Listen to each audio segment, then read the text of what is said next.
नहीं, आपके ऊपर एक बहुत बड़ी जिम्मेदारी है मेरी बहन, और आपको हम लोग बहुत उम्मीदों से केवल देखते नहीं है। 2022 का जो रण होगा ना, उस रण में आपका भाई और 15 करोड़ से लोग आपके लिए समर्पित रहेंगे, क्योंकि देश को अब युवा प्रतिनिधित्व चाहिए। कब तक ये 70 साल के बुढ़ों से, जो 70 साल से ऊपर बुढ़े हैं, ये पार्लियामेंट में कब तक बैठेंगे? और पार्लियामेंट में, संसद में बैठते ही इनको नींद आ जाती है पूनम। ये काम क्या घंटा करेंगे? हमें वो लोग चाहिए जो। जय हिंद, जय भारत। मैं रेबल सदानंद पति। आज इस वक्त मेरे साथ मेरी छोटी बहन पूनम पंडित, बहुत आला दर्जे की एक्टिविस्ट, और आप देख सकते हैं किसान आंदोलन में कोई एक ऐसी महिला जो पूरे राष्ट्र में उभर के आई है। तो मैं गर्व से कह सकता हूं कि अपनी छोटी बहन पूनम पंडित को मैं आशीर्वाद भी देता हूं, उनके अच्छे स्वास्थ्य की कामना करता हूं, और निकट भविष्य में आप पूनम पंडित को पार्लियामेंट में जरूर देखने वाले हैं। मैं राजनीतिक बातें नहीं करता, लेकिन जब राजनीतिक पृष्ठभूमि की बात होगी और देश की जरूरत की बात होगी युवा नेताओं की, तो पूनम पंडित उन लोगों में जिसने कंप्लीट कोरोना काल में, पिछले 1 साल में, पूरे लॉकडाउन में भी विभिन्न जगह में जाके लोगों की मदद की, सहायता की, किसानों के लिए वो एक ढाल बन के खड़ी रही।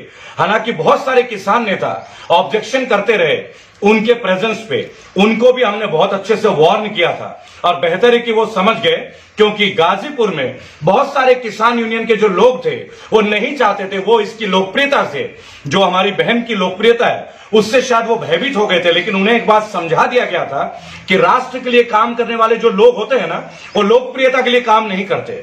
लेकिन आज मैं रेबल सदानंद पति और मेरी छोटी बहन पूनम पंडित, मैं इनको अपना बहन मानता हूं, और मैंने उस दिन भी कहा था कि देश को आप जैसे एक नेत्री की जरूरत है, सफल नेत्री की जरूरत है, केवल राजनीति के तौर पे नहीं। क्योंकि जो चीज हम इंदिरा गांधी में देखे, जो चीज हमने सरोजिनी नायडू में देखा, जो हमने किरण बेदी में देखा, और बहुत सारे इंटरनेशनल हस्तियों को देखा, ऑब्वियस सी बात है कि वो मैं अपने छोटी बहन में भी देखता हूं। और जिन लोगों को ये चीज इनमें नहीं दिखती है तो कोई बात नहीं, लेकिन अगर कोई टिप्पणी करे तो एक बात जरा सोच समझ के टिप्पणी कीजिएगा। उनका बड़ा भाई रेबल मौजूद है। आज हम बात करने के पहले तो पूनम तुम्हारा स्वागत करूंगा हमारे मंच पे। बहुत अच्छा काम कर रही हो तुम, बेहतरीन काम कर रही हो। कोरोना पॉजिटिव भी हुई थी तुम, उसके बावजूद भी तुमने इतना काम किया। तुम्हारी टीम के लोग, तुम्हारे सहयोगी, तमाम लोग। मैं बंगाल में था, रेगुलर मेरी पूनम जी से बात होती थी, और हमने तब भी एक बात बोला कि कंटिन्यूटी रखो, बाकी सबको बुला लेना, बुला के लिया। तो एक बात मैं बोलना चाहूंगा कि पूनम ग्राउंड टू अर्थ है।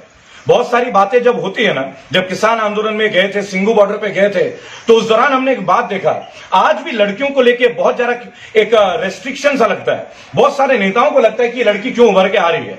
एक साधारण परिवार की लड़की है जिसने एक परिवर्तन को ला के खड़ा किया है, और रेबल फाउंडेशन हमेशा उन लोगों को नतमस्तक करता है जो भारत के लिए कुछ करने को समर्पित है। दोस्तों, मैंने और पूनम ने एक बात आज डिसाइड किया है कि बंगाल में जो हिंसा हो रही है चुनाव के बाद, उसका हम कठोर शब्दों से निंदा करते हैं। क्या बोलेंगे आप पूनम? हाँ जी, सबसे पहले तो जय जवान जय किसान। देखो, जब हम किसी की जीत पे, मानो ये नहीं कि हम बीजेपी का विरोध कर रहे हैं या वहाँ जो व्यक्ति गलत काम करेगा बिल्कुल हर उस व्यक्ति को विरोध करेंगे, चाहे वो किसी भी पार्टी का हो। जब हम बीजेपी के हारने पे और उनको बधाई दे सके हैं, तो वहाँ पे जो हिंसा हो रही है उनसे पूछ सके, जो हिंसा कर रहे हैं, अगर उन्हें वे जेल में न डालेंगे तो बिल्कुल हमारा अधिकार है। उनसे जब हम उनके लिए जय जय जय जय कर सके, तो हमारा अधिकार नहीं है कि हम उनको बोल सके कि आप इन्हें जेल में डालो। और इस बात के लिए आप ये मत सोचना कि हमने आपको बधाई दे दी ममता जी तो हम आपको बिल्कुल रोकेंगे नहीं या कुछ कहेंगे नहीं, क्योंकि गुंडे हम खत्म करने वाले, ना कि और गुंडे पालने वाले। पहली बात तो आप इस बात को ये बहुत बड़ी बात है जो पूनम ने बोला। और पॉलिटिकल गुंडे हम किसी को करने नहीं देंगे। कल हमने 3 लोगों के ऊपर एफआईआर की पूरी काम कर चुके हैं, और आज 2:30 बजे तक का टाइम हमने ममता जी और फिराद हकीम की टीम को दिया। बिल्कुल, और मुझे वहाँ पे आने की भी जरूरत पड़ेगी तो मैं बिल्कुल आपके साथ जाऊंगी, क्योंकि हमें गुंडे खत्म करने हैं, राजनीतिक गुंडे और नहीं पालने, जो अपनी पावर का इस्तेमाल दिखा के किसी के घर में, दुकान में चोरी कर रहे हैं, ऐसे करने नहीं देंगे। ये बात आप बिल्कुल ध्यान रखना। जो बहुत बड़ी लूट हुई है सरकार को, हाँ लूट भी हुई है, और भी वीडियो जो देखे मैंने, आपने दिखाया मुझे, हाँ उसके लिए बिल्कुल भी नहीं करने देंगे। ये अलग बात है कि हम अपने क्षेत्र के या अपने राज्य के या अपने देश के जो पद पे हैं लोग काम नहीं कर रहे, उन्हें हटा रहे, तो इसका ये मतलब नहीं नए नए गुंडे हम पालेंगे। पहली बात तो ये बात ध्यान में रख ले। में दूसरी बात, खांसी जुकाम तो भाई हो ही जाएगा, खांसी जुकाम हो गई, बीमार होगी, कोई नहीं, मैं सबके आशीर्वाद से ठीक हूँ, और बिल्कुल मैं आपका नहीं, आपके ऊपर एक बहुत बड़ी जिम्मेदारी है मेरी बहन, और आपको हम लोग बहुत उम्मीदों से केवल देखते नहीं है। 2022 का जो रण होगा ना, उस रण में आपका भाई और 15 करोड़ से लोग आपके लिए समर्पित रहेंगे, क्योंकि क्योंकि देश को अब युवा प्रतिनिधित्व चाहिए। कब तक ये 70 साल के बुड्ढों से, जो 70 साल से ऊपर बुड्ढे हैं, ये पार्लियामेंट में कब तक बैठेंगे? और पार्लियामेंट में, संसद में बैठते ही इनको नींद आ जाती है पूनम। ये काम क्या घंटा करेंगे? हमें वो लोग चाहिए जो युवा हो, जो रोड पे आ सके, जो उन इलाकों में जा सके, पहाड़ के दुर्गम रास्तों में जा सके जहां लोगों को परेशानी है, जैसे केदारनाथ, जैसे राजस्थान का वो एरिया जहां रेतीली है, जहां गर्म टेम्परेचर, जहां लद्दाख, ताकि वहां की समस्याओं को भी हम उठा सके। बिहार से लेके कश्मीर से लेके कन्याकुमारी तक ये हमारी नैतिक जिम्मेदारी है पूनम जी। सबसे पहले तो ये वाली बात बिल्कुल मैं बहुत बोलती आ रही हूँ, जब से परमात्मा की दुआ से सबका आशीर्वाद मिला जी, कि जो नेता है, क्या उन्हीं के बच्चे नेता बन सके, मंत्री बन सके, मंत्रिमंडल में बैठ सके? बिल्कुल भी नहीं है। जो जवान लड़के हैं, जवान लड़कियां हैं, मैंने जो काम करा, देखिए राजनीति वो नहीं कि हमने कोई चुनाव जीत लिया, घर में अपने कुर्सी पे बैठ गए।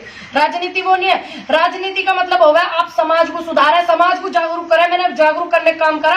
आपने देखा होगा, आप बॉर्डर पे देख रहे थे, जिस टाइम पे मैंने बोलना स्टार्ट करा उससे पहले कितनी महिला बोली, मुझे अच्छा लगा, मेरे बात बहुत बोली। और मैं तो चाहती हूँ कि हर कोई ये नहीं सोचो कि मेरे को पूनम पंडित बनना, सब ये सोचो कि मुझे भी अपना आगे बेस्ट देना। बेस्ट देखो, एक सीधी सी बात है, हमें हमारे बुजुर्ग थे, उन्होंने एक बात बोला, आपको एक बात समझना होगा, आप बात एक समझना होगा। ये बात मेरे तमाम हिंदू भाई बहनों के लिए है कि जब हम हवन करते हैं तो हम स्वाहा बोलते हैं।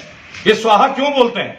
क्योंकि स्वाहा जो है वो अग्निदेव की पत्नी थी। आपकी जानकारी के लिए, कोई भी यज्ञ संपूर्ण नहीं होता जब तक हम स्वाहा का इस्तेमाल नहीं करते। हमारे हिंदू धर्म में 5 यज्ञ है, तो वो 5 के 5 यज्ञ जो है अनकंप्लीट माने जाते हैं जब तक कोई महिला उसमें नहीं बैठती। लेकिन पूनम, आपने एक बात देखा होगा, आज केंद्र की सरकार है, मोदी जी लोग और बीजेपी के लोग बोलते हैं बेटी पढ़ाओ बेटी बढ़ाओ। क्या आपने एक भी महिला नेता देखा है आज तक बीजेपी का जो खुल के आके बात कर रही हो? बिल्कुल भी। कोरोना के ऊपर किसने कहा है अभी तक? नहीं। क्या हेमा मालिनी को बोलते हुए देखा है आपने? बिल्कुल नहीं। देखो, मैं तो ये उम्मीद करूं, चाहे वो विपक्ष है, चाहे वो पक्ष है, और चाहे ये मेरे जैसे परिवार से है, बिल्कुल उठ के उभर के आवे। और मेरे अनुरोध है आपसे कि महिला क्या नहीं कर सकती, क्या नहीं करा महिला ने, कौन से डिपार्टमेंट में महिला न गई। और आप जो फिलहाल में और पहले जो IAS PCS है, उनकी मेहनत भी देखना महिलाओं की। भाई आप सरोजिनी नायडू देख लो। हाँ जी, बहुत मेहनतों के बाद में आप ये देखिए, आज देखिए, मैं तो सैल्यूट करूंगा ट्विटर को, उन्होंने कंगना रनौत का डिलीट कर दिया। बिल्कुल सैल्यूट। और ये वो कंगना रनौत है जो मणिकर्णिका फिल्म बनाई थी, यानी रानी लक्ष्मीबाई के ऊपर, जो देश का हर बच्चा अपने जुबान पे रखता है। हमारी महान, मतलब एक देश की श्रेष्ठ रही है, वो वीरांगना रही है। लेकिन वो किस तरह का काम कर रही है, पॉलिटिकल ग्रुप के लिए बातें करती है। अभी भी उन्होंने एक बात बोला था कि मोदी जी गुंडई को रोकने के लिए, गुंडई का सबसे बड़ा विराट रूप जो 2000 में देखा गया, खत्म करने, नहीं 2000 वाला, सन 2000, आज वो गुजरात वाला, मतलब हम कई सारे लोग कह रहे हैं 2000 में क्या हुआ था, गोधरा हुआ था क्या? ये हम तो नहीं कह रहे, या 2001 में जो बात थी। लेकिन मैं एक बात आप लोगों से कहना चाहूंगा। सबसे पहले मैं आप लोगों का धन्यवाद दूंगा। पूनम ने भी मेरे लिए उस दिन कहा, मेरे फाउंडेशन के लिए, हम लोग अभी 2 या 3 दिन के अंदर मेडिसिन को डिस्ट्रीब्यूट और करने वाले हैं। पूनम जी को मैं तब भी बुलाऊंगा, बिकॉज ये मेरे लिए परिवार है और हम मेहमान नवाजी नहीं करते अपने परिवार में, क्योंकि देश हमारे लिए एक परिवार है। इसने भी अपना परिवार छोड़ा। आपने पूनम का घर देखा होगा, अत्यंत साधारण घर से निकली हुई एक लड़की है। कितनी हिम्मत होती है बुलंदशहर के एक गांव से। आप जानते हैं वहां पे डेवलपमेंट क्या है, क्या नहीं है। और जो कहा जाता है रामराज, जो कहां तक सत्य हुआ आज आप देख सकते हैं। आज शमशान घाट में 18 घंटे की वेटिंग लिस्ट है। आज बगैर ऑक्सीजन के, मैंने उस दिन बोला था एक बात कि जब आपने बालाकोट में अटैक किया तब आपको क्रेडिट, नाम आपको चाहिए था बीजेपी की सरकार को, बराबर।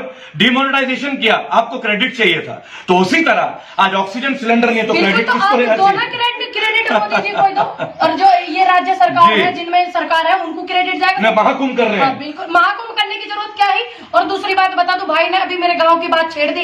अगर मैं कहीं से लाइव भी आ जाती हूँ ना, ये मानसिक रूप से बुद्धि देखो लोगों की।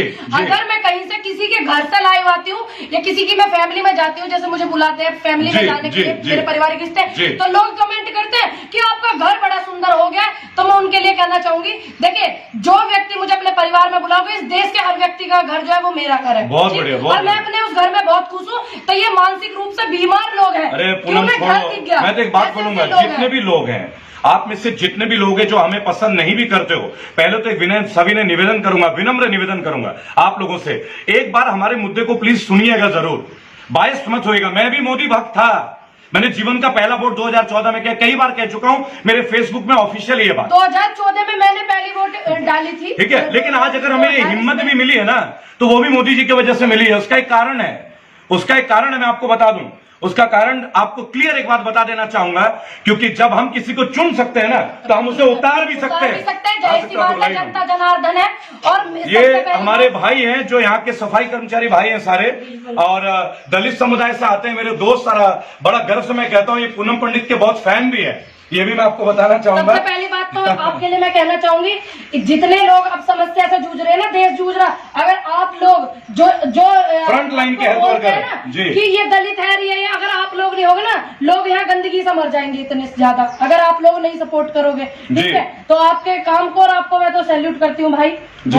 एक बात आपको कहना चाहूंगा, रेबल फाउंडेशन अभी हम लोगों ने काफी सारे ऑक्सीजन सिलेंडर डिस्ट्रीब्यूट किया, वो वीडियो हमने आपको लाइव करके दिखाया था, और रेबल फाउंडेशन को आप लगातार सपोर्ट कर रहे हैं। तो एक बात मैं बोलूंगा, 2 से 3 दिन में अभी हम एक बड़ी मेडिसिन की खेप को डिस्ट्रीब्यूट करने वाले हैं। आप लोगों से इल्तिजा होगी, रिक्वेस्ट होगी, रेबल फाउंडेशन को आप निरंतर सपोर्ट कर रहे हैं तो रेबल फाउंडेशन का जो पेटीएम गूगल पे का नंबर है 9810208619, मैं रिपीट कर रहा हूं 9810208619, इस पे अपनी डोनेशन जरूर भेजिएगा, आपसे जो भी सफल है कीजिएगा। और एक बात, कल बहुत सारे लोगों ने बधाइयों से मुझे कॉल किया था, उनमें से कुछ लोगों को दिल्ली से हमने ऑक्सीजन रिफिल करवा दिया बगैर कोई कॉस्ट के। लेकिन एक बात मैं बता देना चाहूंगा, जिसको भी ऑक्सीजन सिलेंडर चाहिए, ये बात तय है कि पेशेंट को लाना पड़ेगा, क्योंकि इसकी कालाबाजारी हो रही है। हम इस चीज में बिल्कुल स्ट्रिक्ट है पूनम, क्योंकि पहले जब पड़ोस में अगर कोई बीमार है ना, तो पड़ोस में जो बीमार है उसको नहीं, उसके लिए सिलेंडर नहीं देने का, अपने घर में स्टॉक करके रख लेंगे। नहीं, कोई स्टॉक नहीं, ऐसा नहीं चलेगा। नहीं, पहले जिनको इमरजेंसी है, जो उसके लिए भुगत रहे हैं, जिनके प्राणों की आहुति जा रही है, पहले उनके लिए तो आप लोग थोड़ा सपोर्ट कीजिएगा। अगले 2 और 3 दिन का अपडेट मैं आपको पूनम के साथ दूंगा। बहुत सारे और सोशल एक्टिविस्ट और नेशनल मीडिया के कुछ लोग उसको कवर करेंगे, लायंस क्लब वगैरह के सीनियर जो हैं उनको भी मैं इनवाइट कर रहा हूं, और बहुत सारे संस्था के लोगों को बुला के। और एक बात मैं आपको बताना चाहूंगा, 2022 में ऑफिशियली ये मेरी केवल इच्छा नहीं है, मैं इसे धक्का दे के भी इस बार का इलेक्शन जरूर लड़ाऊंगा, क्योंकि उत्तर प्रदेश में बिल्कुल नहीं, उत्तर प्रदेश में हमें इसकी जरूरत है, हमें जरूरत है। नहीं पॉसिबल है, नहीं नहीं ना ना ना ना ना ना सुनिए, नहीं सुनिए सुनिए पूनम, नहीं सुनिए, मैंने बंगाल में 59 सीटों में काम किया और सारे 59 सीट हमने जिताया है, और डायरेक्ट वार्निंग दिया है ममता जी के गवर्नमेंट को। आज 2:30 बजे तक का टाइम है, कल हमने 3 एफआईआर नोटिफाइड किया है, ये भी बता दूं, एक को नहीं छोड़ेंगे।